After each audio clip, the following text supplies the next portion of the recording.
All right, everyone. Welcome once again to the Faces of Business. I'm Damon Pistolka, your host, and with me today, I've got Bill Palifka from Cymonix. Did I say it right? Cymonix?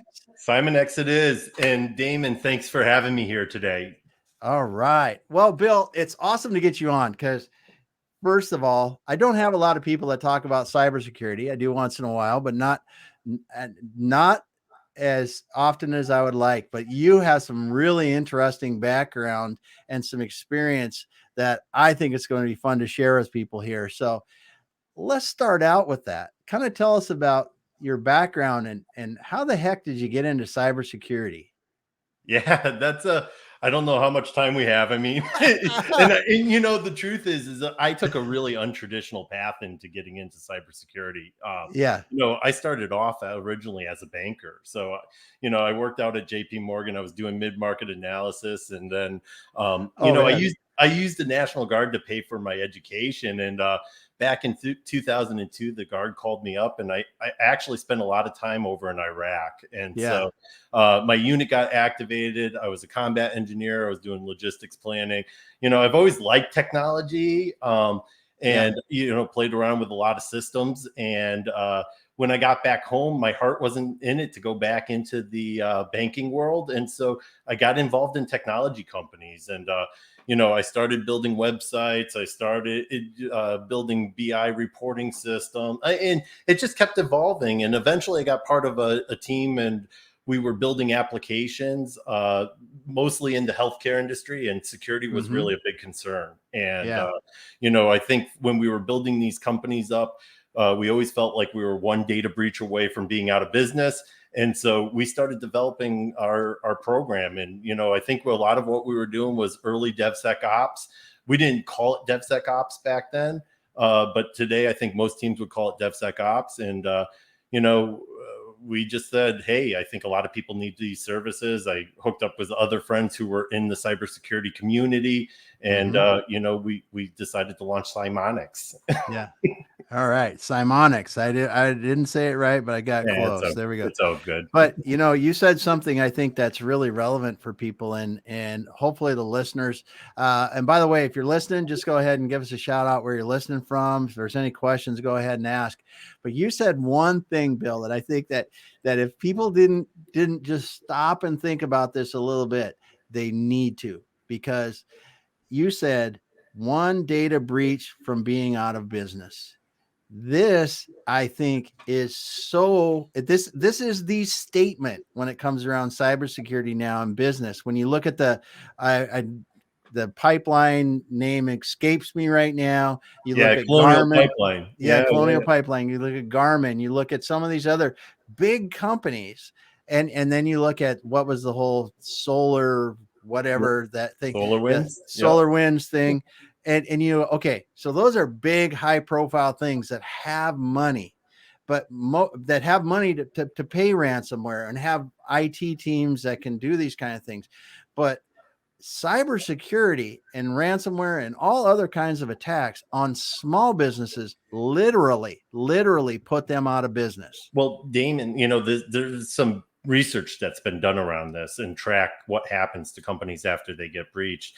And for most small businesses, like in the SMB market, what happens is 67% of them post a breach, and within the next 9 months actually have to close their doors forever. And the numbers are just startling when you hear it like that. And I had to do some double checks, and I had to call some friends up, and the research is out there. But it's a frightening thing, and it's a shame because Damon, I think what most people don't realize is that hackers are looking for easy entry, right? And there's simple things that everybody can do, not expensive things that raise the cost of adversaries. And it really can help protect your business. So yeah, yeah, that's awesome. So let's just start out, because I mean you get to figure out or get to see what bad guys are trying to do a lot of things. So for me, the small business owner, I've got a $5 million manufacturing business or something like that. Who are the bad guys?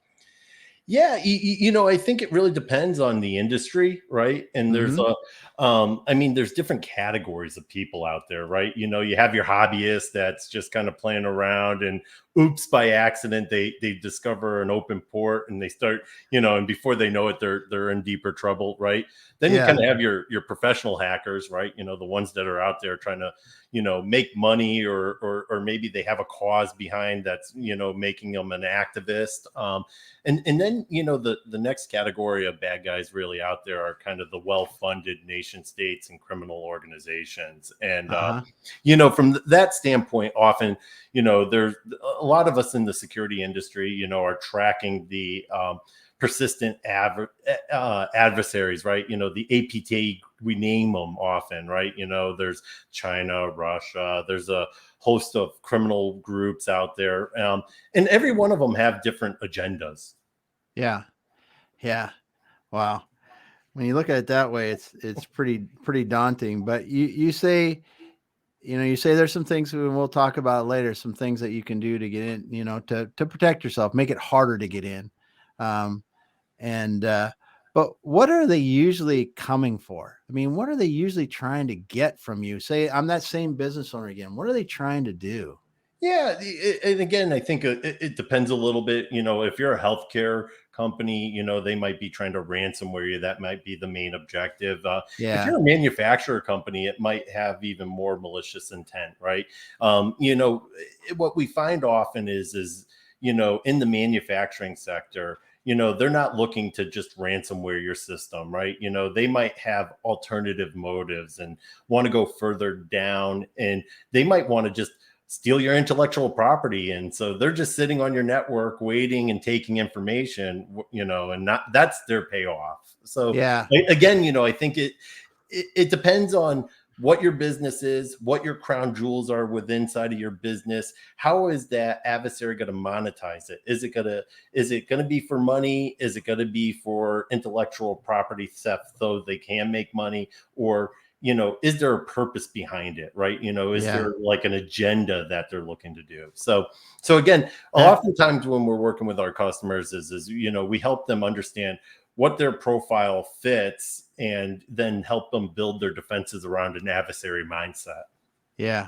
Yeah, Yeah, that's interesting because it makes you think about it, right? Because you could have people on your systems today, and if you have proprietary information, right? And just say you were prolifically generating awesome and very valuable information. They could sit there and you not even know it for years and years and years. yeah. And just take that information out the back door. You don't even know it, and use it to whatever means they want.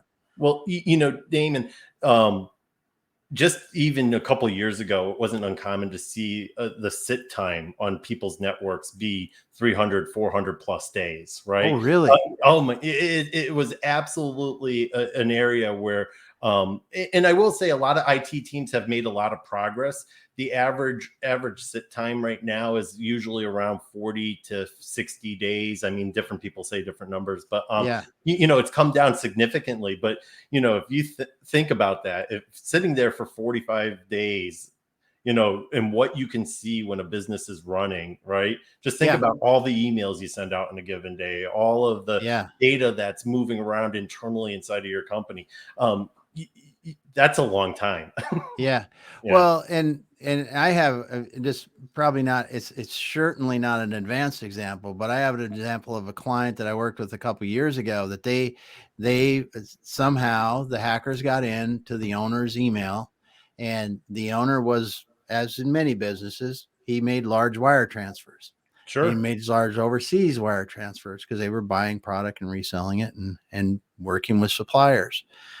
Well, he got an email one day that said, we've changed banks. We need to change it to this account. And it was a hacker that sat there long enough to understand how the conversation went back and forth. It all looked legitimate. And he nearly lost, I forget, it was a couple $100,000 doing that. And it wasn't in a huge business, but it's just, it happens in so many different ways. And it does we went back and looked at the email, we looked at things around it. It was very hard to tell. It's very hard to tell. And that's it. And the truth is adversaries, hackers, they've all become very sophisticated, right? And they're prying on human behavior and gaps in security within technology. So Yeah. it's not, it's kind of like the challenge with cyber is you could do all the right things from a technology standpoint, but if you're not addressing the cultural side of your business as well too, with awareness of what is good cyber hygiene, just like the client that you were working with, you could have an adverse event, right? Yeah. You could just simply be fooled into giving information out that you don't want to give out, right? And so Yeah. oftentimes when we're working with the customer, again, we can't just address the technology. We have to also address the cultural, the change management. We have to kind of help everybody understand, almost kind of like that zero trust mentality, right? Yeah. And reprogram the business and folks inside of the business to think about how they're operating a little bit differently. Yeah.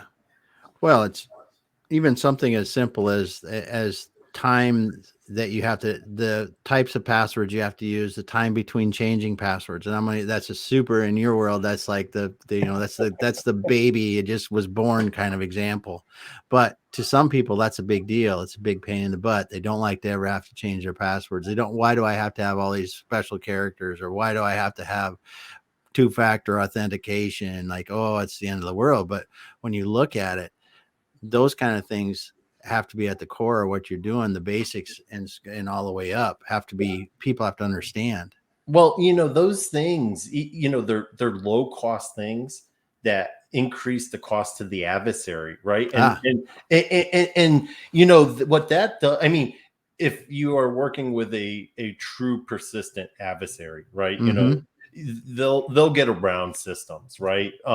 But for the average, the ransomware attacks, these things make a big difference. And a lot of times what we say is, the goal is to get off the Serengeti plains, right? Get back with the herd, right? Yeah. Because again, they're looking for weak links, and they're looking for the easy entry. And so again, if you're doing basic things like good password hygiene, and you're using MFA, and you're understand all your assets, and you kind of like change all the passwords to all those assets, these things make a big difference.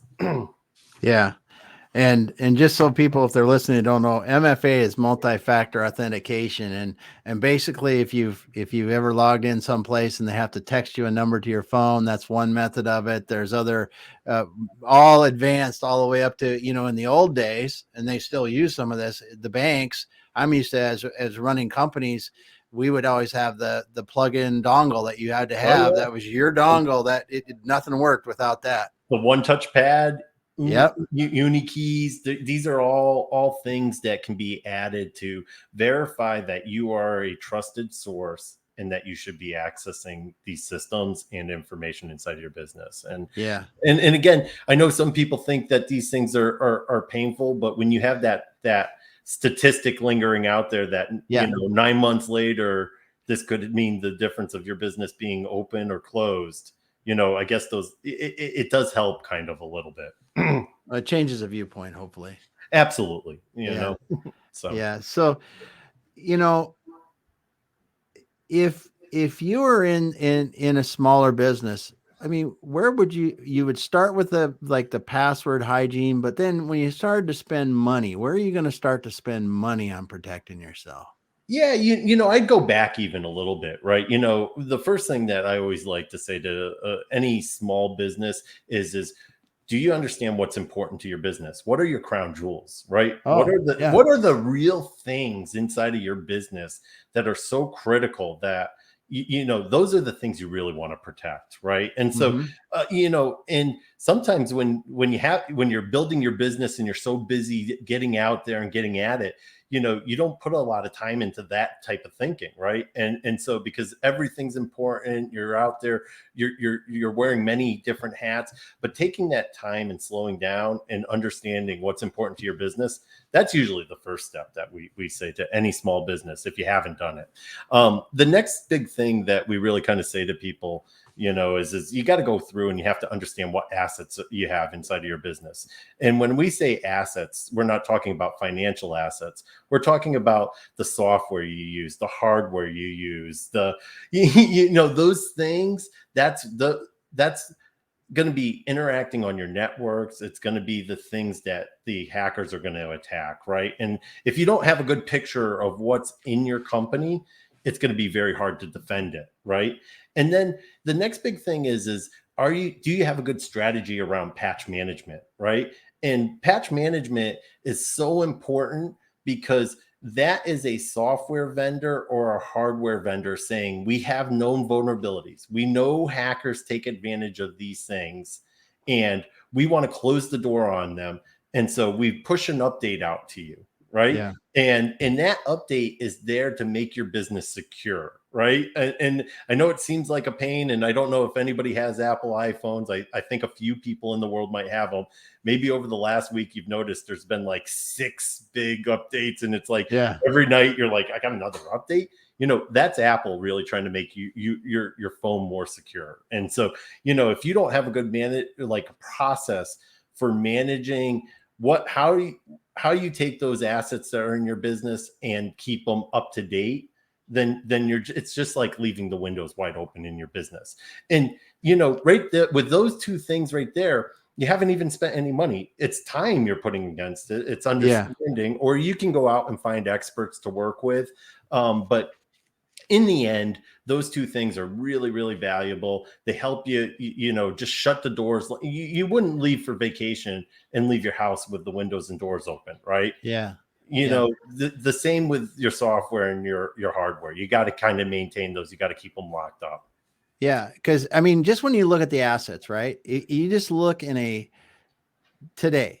Just go out into a small manufacturer. I'm in 20,000, 40,000 square feet. I've got 10, 20, 50 different pieces of equipment out there. Yep. Some are old controls, some are new controls, some are, and then you look at all the ancillary computers in your business. You look at people that have phones or tablets, whatever connected to all this stuff. And you begin to realize that just understanding the assets that are the things that are connected, you're just the things connected to your network that can somehow be used from someone to the outside trying to get in as a portal is pretty crazy. Because you go in a manufacturing place, there's machines out there that are still trying to run Windows 10 on a computer set, and beside them that connects, with an old serial cable connection into a machine to try to feed it information. And that machine, that old computer, is connected to your internet through your system, or it could be to the internet. I don't know. I'm probably not explaining it right, but it's just like, I think about this, and that thing has no support anymore. There's nothing you can do. And so as a person, you might not have a choice because your equipment may not work with anything other than that. So there are some real challenges here, is what I'm trying to say. Oh, absolutely. Just at that level. Well, and then, it's other things that you don't even think about, right? It's like your Apple Watch, it's your printers, it's your mouse, it's your keyboard, your wireless keyboards. It's all these like little things that you're like, oh, that's part of the attack surface. And it is, right? And these vulnerabilities are constantly being posted. Having a strategy for it, just we say it's just so critical. And and people are not really good at it either, right? And so it's and so that's another thing. The password hygiene, that's a no-brainer. We say put MFA out there. One thing people forget to do a lot is when printers are shipped, a lot of these things have generic admin passwords. These things are on your network. You got to change the generic passwords to any hardware or software that you have, right? Like, because the first thing a hacker does is they'll look it up on the internet. They'll be like, oh, they got HP printers. Okay, what is the generic password for HP printer? Well, sometimes these things are connected to your Active Directory. Well, you're like, Active Directory, that's a big thing. It's got a lot of all your employees. It's got all your emails. It's got passwords in it. These are privileged users, right? There's these things we worry about, right? And Yeah, and so you got to do those things. The password management, hygiene around your passwords. Get a password manager. I mean, like they're cheap, right? They allow you to create these. I don't know any of my passwords, right? Yeah, yeah. No, no. They're too complicated. Yeah, And so they help you. They help you do these processes, and they're inexpensive, right? yeah, Um, yeah, but when you start to really start to spend, I mean, there are things, right? Like we are big believers of layers of defense for small businesses, right? And that's setting up a good firewall. It's putting in DNS servers that are limiting traffic through your company, right? We know where bad people are coming from. There are security experts that are monitoring these folks, and we share intel. We share threat intelligence information, and we know they're bad IP addresses. Well, stop your employees from going to them.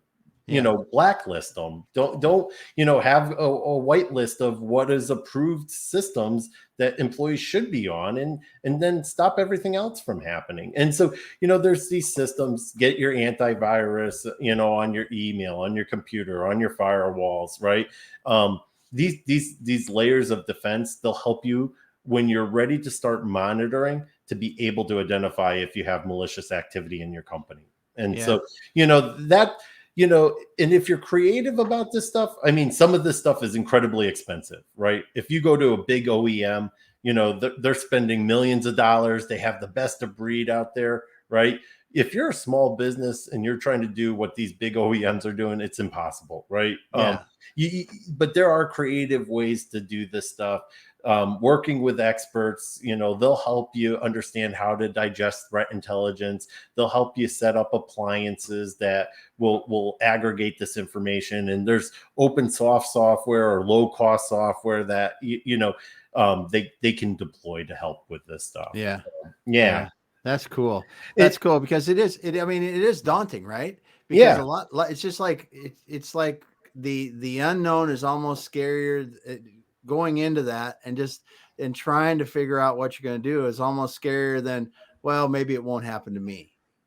Well, and I think talking about that scary thing, it's funny because to be an entrepreneur, you got to kind of have some pretty thick skin. Yeah, yeah, You're yeah, taking on risk all day long.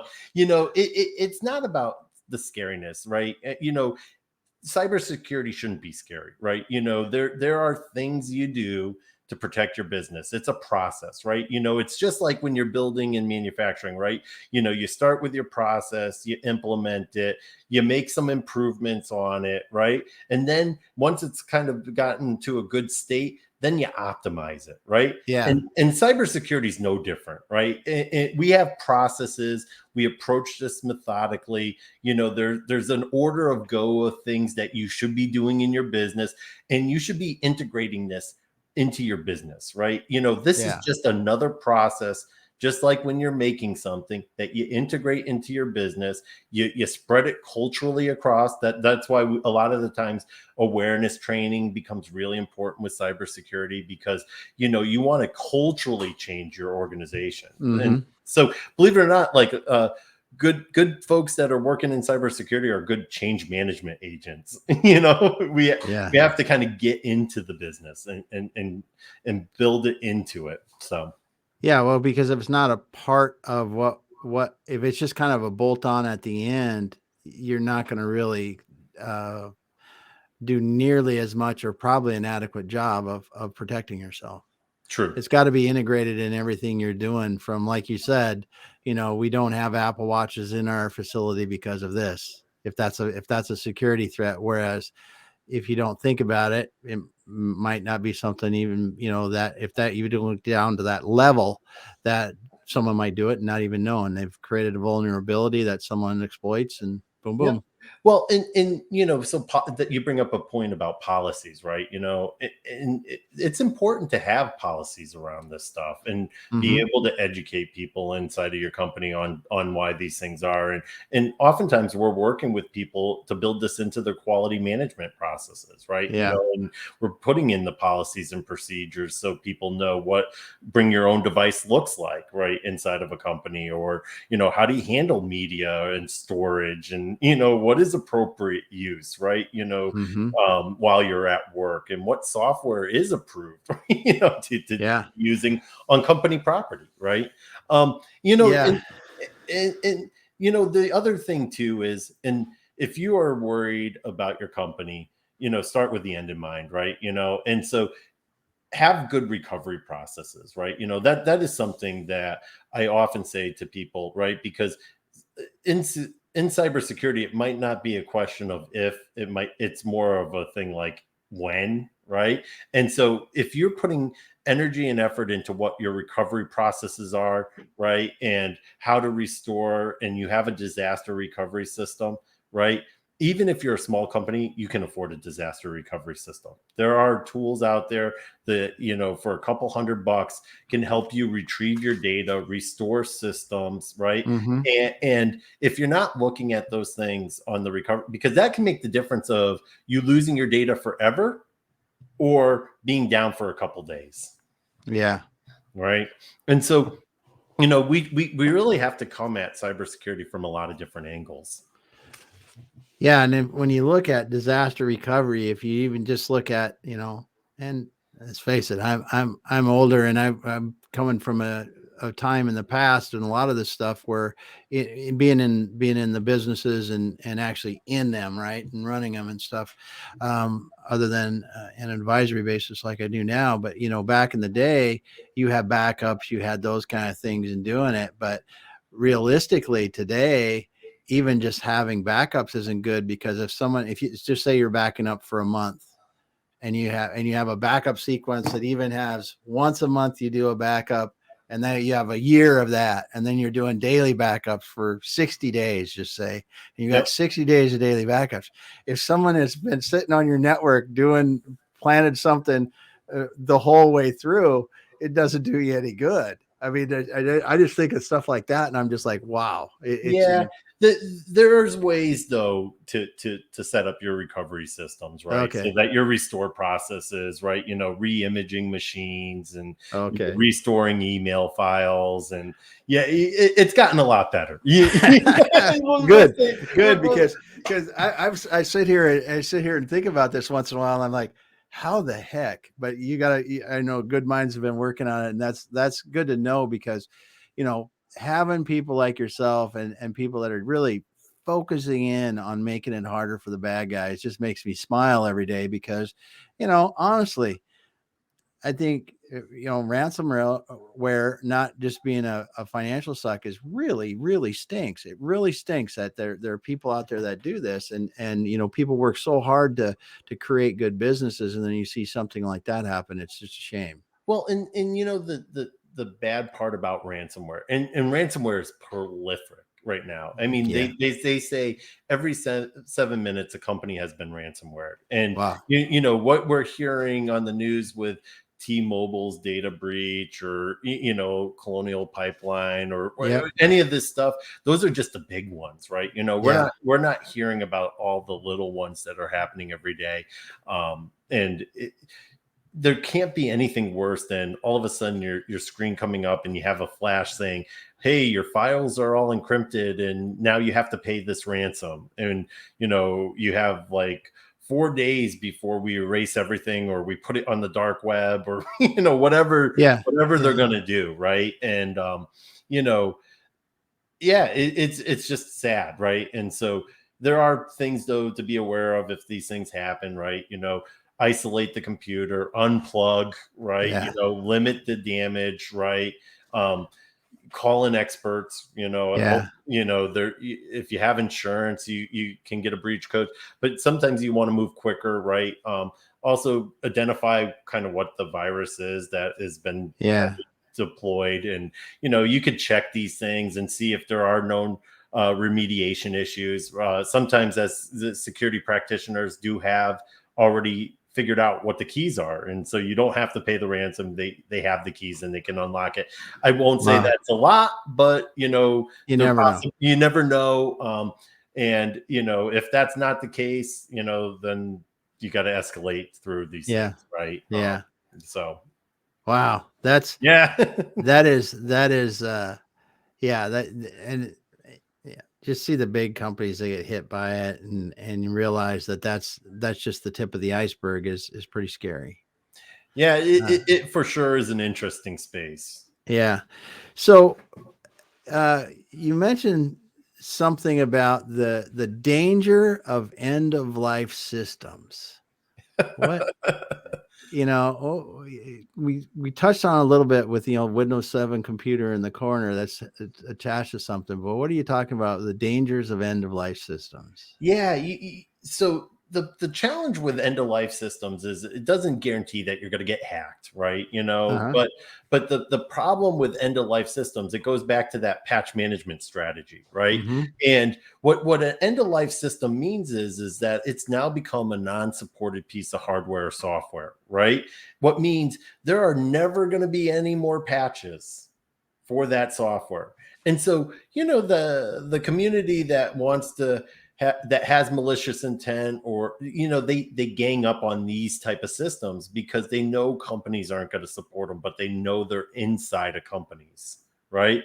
And so they find methods to breach these systems, Mm-hmm. and because again the company that is no longer going to support it, there's never going to be a system to fix it. And so, if you have a Windows 7 machine, I could look right now on the internet. I could find tons of strategies to breach these systems.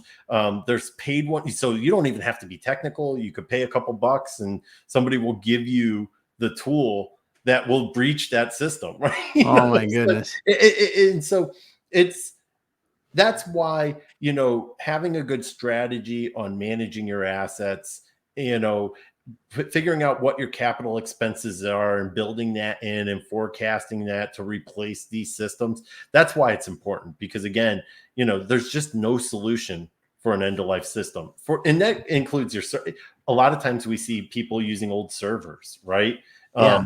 And it's like, when you start a business, you're trying to pinch every penny, right? And you're like, hey, I got this server and we need a place to store stuff, so let's use it, right?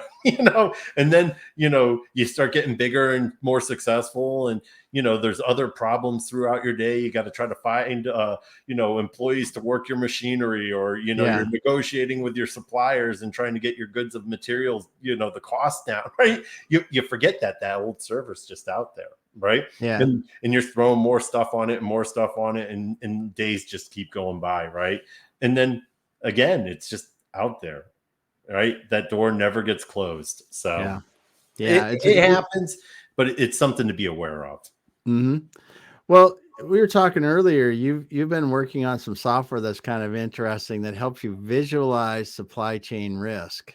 Uh, Yeah. can you talk a little bit about that? I think that's really interesting. Yeah. Well, I think what we're working on, is it's the concept of everything's becoming interconnected, right? Mm-hmm. And the data is out there to see these vulnerabilities and kind of identify where risk is, right? As security experts, we're always trying to mitigate the risk. We're always trying to raise the cost of adversaries. So we in the tenets of security don't change, right?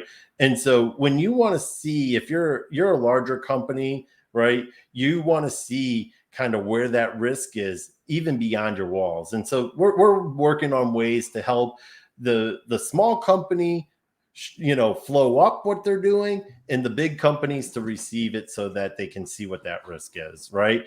And Yeah. then we also want to support the workflows to really help build a good security program around that. And a lot of what this software will do, it will help discover your assets, it will help with that patch management strategy. It'll show the controls and how you start to put the controls in place so that you can feel better about your business, and knowing that you're putting rigor and discipline in place around cybersecurity, and really try to reduce that footprint and risk. But then have a reporting system that shares what you're doing. Yeah. Yeah. Yeah. Because it is, when you start to think about some, I even just say I'm making, the best bicycle in the world with the greatest IP and, all the other kinds of crazy, just say I just some just radical design that everybody wants to get their hands on.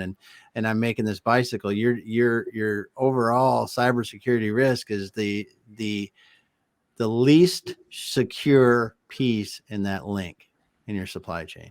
Absolutely. And again, going to the hacker mindset is, not necessarily to work hard, right? It's to find some of these least paths of resistance. And, for all this information technology systems, for all these bots and systems that we're automating, right? They do a lot of good in the world. They're also being used to do Yeah. bad. So, it's automating the process of discoveries and finding things, and bots are, constantly surfing and pinging up against things. So, it changes the game a little bit. Yeah.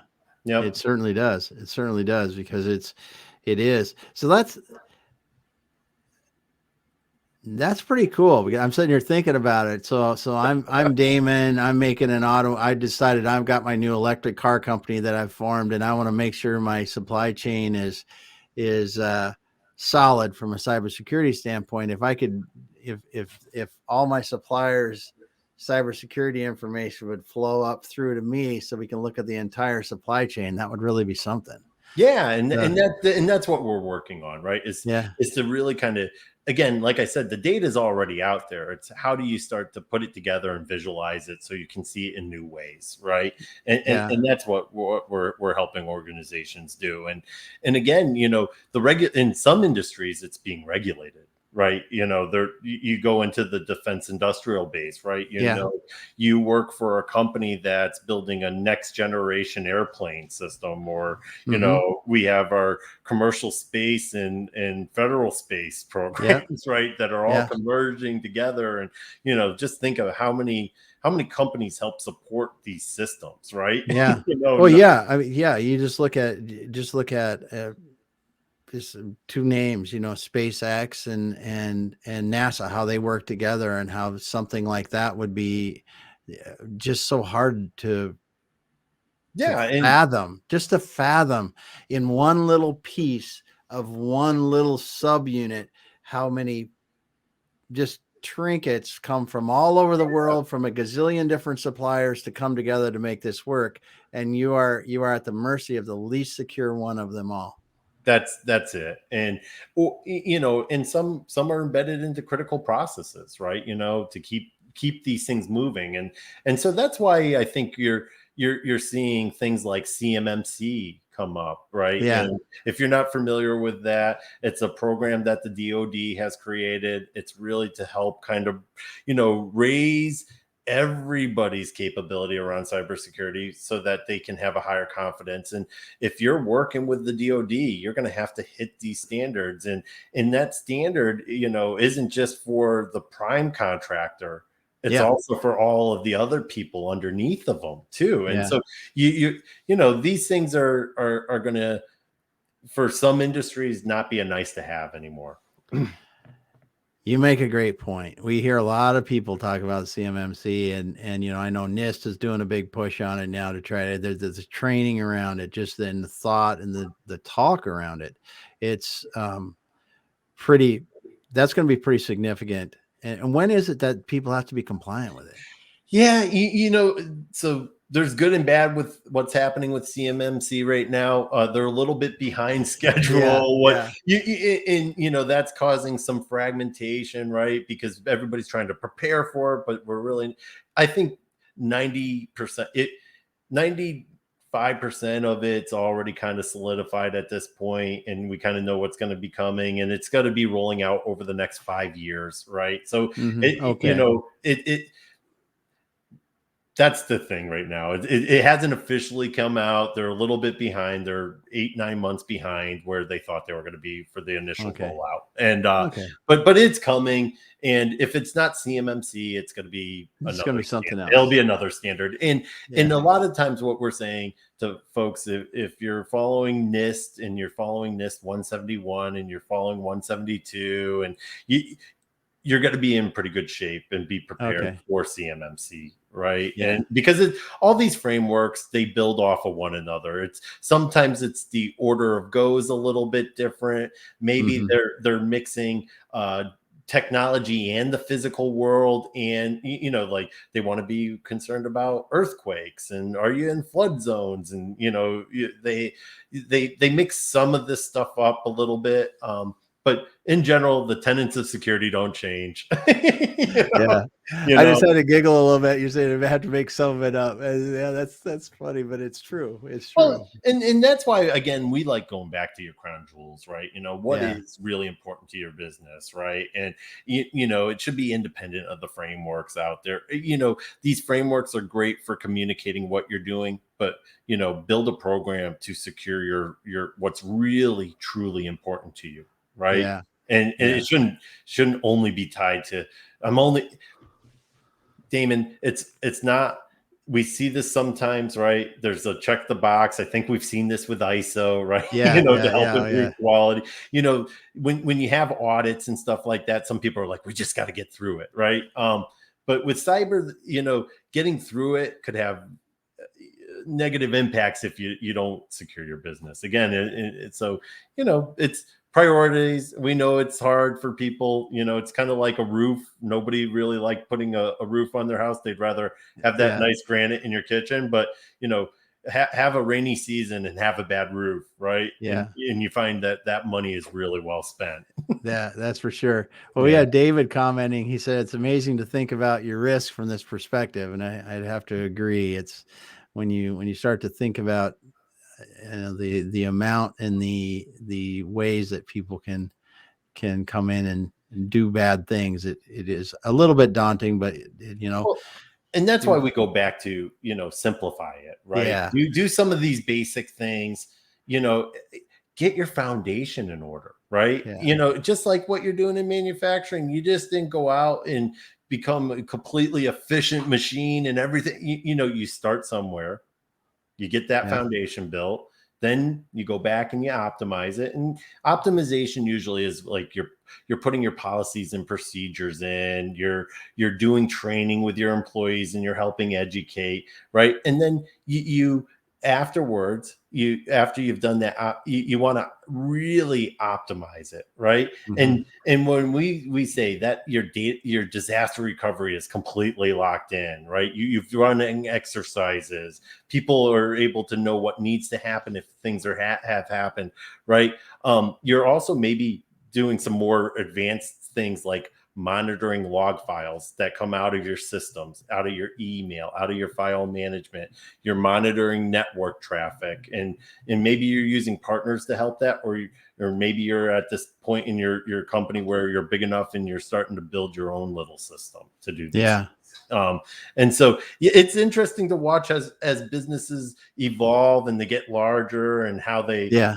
how they build these things. Oh, So I bet. I was just writing down, disaster recovery exercises, man. And it is. I mean, you have to practice. It's like doing fire drills. well, You gotta do it until you understand it. and these exercises can be as complicated as like replicated sandboxes with IT systems, Yep. or as simple as just a card exercise. Hey, hmm this computer has a ransomware. What do you do? Who do you call? What are the Yeah. and you just walk through these things, right? And it's like, Yeah. huh.